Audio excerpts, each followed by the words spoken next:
I guess it took me back to college. How about you? I mean, it was a really interesting scene here tonight. Yeah, it was. Their fans were really into it, and that's how they used to be back in the day. So obviously they're trying to get their team back, or trying to hope they can get their team back.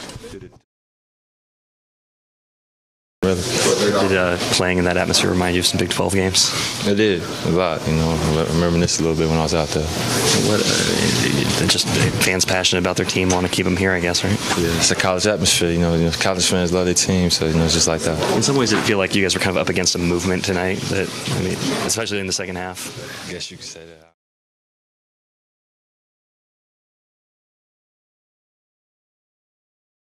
Let's just start with the emotions in this building tonight. How much did that play into the outcome of this game?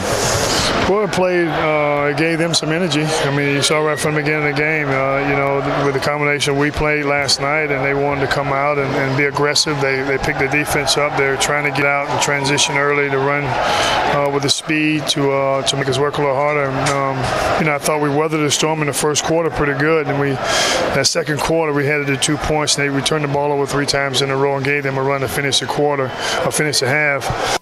And in the third quarter, we didn't come out ready to respond.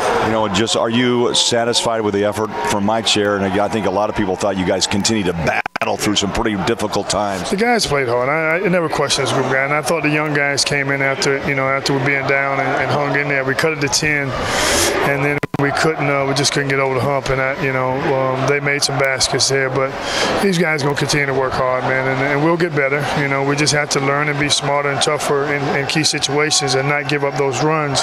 We finished the quarter off. I think it would have been a different game for us, but they had momentum going. How much did it change things for you when Paul picked up his 5th foul? I mean, we had Derek to come in. I could have took him out when he had his 4th, but I thought I knew Derek was ready to come in. Might have been a time to take him out, but I left him in there. He got a foul. My decision. But even absent the decision, just not really having him available for so much in the second half. Back in after that anyway, so it didn't matter. Earl Watson's play tonight, just trying to find him minutes, and how did you think he responded after being out? Well, I thought he did a good job. I thought he came out, gave us a lot of energy. He played well with the second group. He's getting himself back into shape, but I thought he played hard for us, and he again with that second group, I thought gave us some energy.